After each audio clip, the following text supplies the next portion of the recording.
Des images récentes publiées par le ministère russe de la Défense révèlent un tableau préoccupant. Des positions fortifiées abandonnées par les forces armées ukrainiennes, détruites lors de la libération des colonies de Kozitsa et Cherkaskoye-Poreknoye dans la région de Koursk.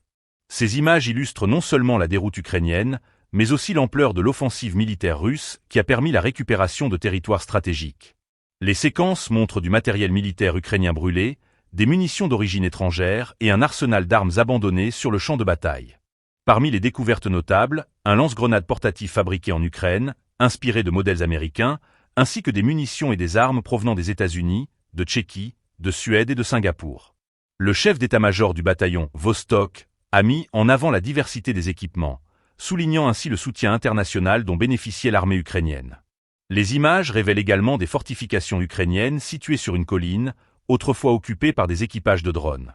Ces drones, essentiels pour le soutien aérien, ont été abandonnés, laissant les forces ukrainiennes sans couverture.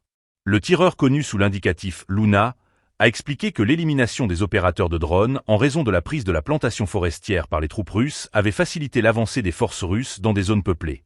En privant l'ennemi de son soutien aérien, les forces russes ont pu progresser plus rapidement.